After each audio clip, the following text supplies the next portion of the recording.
અને પ્રધાનમંત્રી નરેન્દ્ર મોદી વડોદરા પહોંચ્યા. વડોદરા એરપોર્ટથી કેવડિયા જવા માટે રવાના. આજથી 2 દિવસ પ્રધાનમંત્રી નરેન્દ્ર મોદી ગુજરાતના પ્રવાસે છે. ખરાબ વાતાવરણના કારણે બાય રોડ કેવડિયા જવા માટે તેઓ રવાના થયા છે. સીએમ ભૂપેન્દ્ર પટેલ અને ડેપ્યુટી સીએમ હર્ષ સંઘવીએ તેમનું સ્વાગત કર્યું. ત્યારે એરપોર્ટથી કેવડિયા જવા માટે રવાના થઈ ચૂક્યા છે. એકતા દિવસ અને પ્રધાનમંત્રી નરેન્દ્ર મોદીની ઉપસ્થિતિ.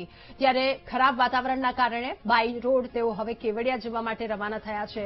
પ્રધાનમંત્રી નરેન્દ્ર મોદી 2 દિવસીય ગુજરાતના પ્રવાસે અને હાલ તેઓ વડોદરા પહોંચ્યા. વડોદરાથી બાય રોડ કેવડિયા પહોંચી ચૂકી તેમનું સ્વાગત કરવા માટે ડેપ્યુટી સીએમ હર્ષ સંઘવી અને મુખ્યમંત્રી ભૂપેન્દ્ર પટેલ પણ ત્યાં પહોંચ્યા હતા. તેમના દ્વારા તેમનું સ્વાગત કરવામાં આવ્યું. ત્યારે બાય રોડ કેવડિયા જવા માટે તેઓ શરૂ થઈ ચૂકી. કેવડિયામાં નવી 25 જેટલી આ સાથે કેટલી યોજનાઓ વિકાસ કાર્યોની ભેટ તેમના દ્વારા આપવામાં આવશે. નર્મદા ડેમ વ્યૂ પોઈન્ટ પર 1220 કરોડના પ્રોજેક્ટનું લોકાર્પણ અને ખાતમુહૂર્ત પ્રધાનમંત્રી કરશે.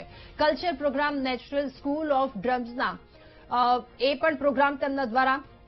સાથે સાંજે 7 કલાકે પ્રધાનમંત્રી નરેન્દ્ર મોદી કેવડિયામાં નવી 25 ઈ બસને લીલી ઝંડી આપશે. 6:30 વાગે Narmada dam view point number 1 પર પ્રધાનમંત્રી નરેન્દ્ર મોદી જશે અને નર્મદા ડેમ વ્યૂ પોઈન્ટ પર 1220 કરોડના નવા પ્રોજેક્ટનું લોકાર્પણ ખાતમુહૂર્ત તેમના દ્વારા કરવામાં આવશે. ખરાબ વાતાવરણના કારણે બાય રોડ તેઓ કેવડિયા જવા રવાના થઈ ચૂક્યા છે. સાંજે 7 વાગે સર્કિટ હાઉસમાં પહોંચી અને ત્યાં જ રોકાણ કરશે.